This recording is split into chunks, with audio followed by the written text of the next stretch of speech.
California Governor Gavin Newsom taking aim at his red state rivals for their focus on culture issues like parental rights. I think these culture wars have gone too far.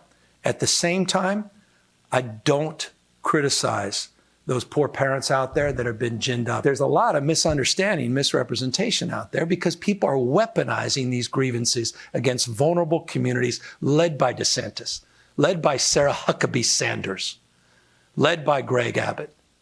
They have a zest for demonization. But this is why California is so essential. This is why we matter.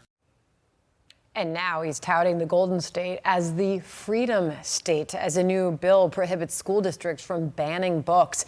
But right now in California, there are parents fighting the state and courts for the right to know what is going on with their children in the classrooms. Let's bring in Dave Rubin, host of the Rubin Report. Dave, explain that one to me.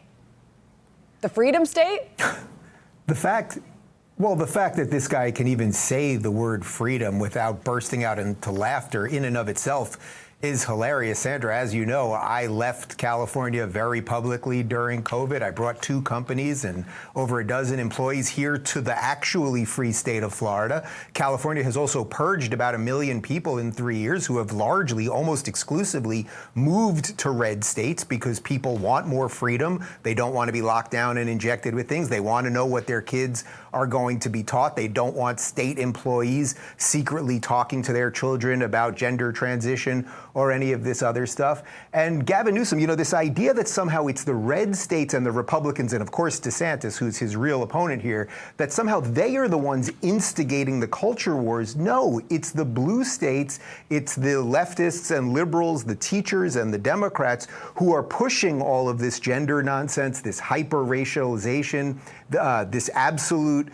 lie that America is systemically racist. They're pushing this on everyone's children. They're pushing DEI into all of our institutions and our schools, et cetera. And then he turns around and says, oh, it's the mean Republicans, when it's not even Republicans. I would say it's mostly disaffected liberals. Look what happened with Glenn Youngkin's election in Virginia. It's not that these were all Republicans voting for him. These were parents who got mugged by reality and thus voted Republican. So all the, let's say, right-leaning people are doing, the sane people are just pushing back on the extremism that he puts a very slimy face to. This was from the governor's office there in California on the True Freedom State.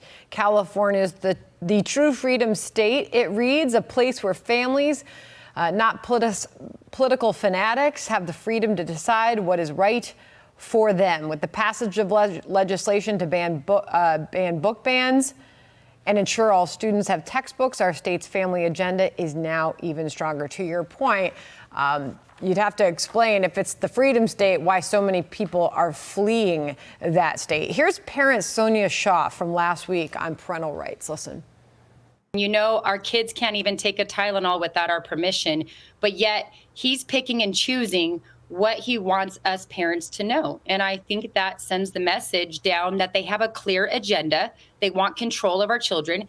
And she said she's hearing that frustration from parents from both sides of the aisle in that state, David.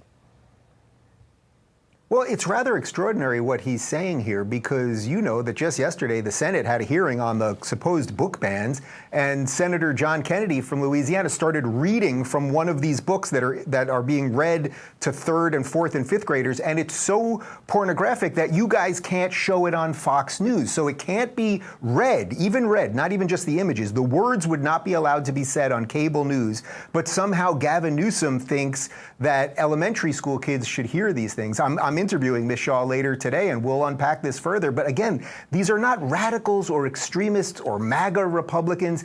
These are parents who just want to revert to an education that we got for generations in America, and then somehow in the last 20 or 30 years, we've completely let go of. And that a world where parents have the ultimate say in their child's life and what is happening in the classroom. Thank you so much for joining us on that, and we'll look forward to your interview with Ms. Shaw as well.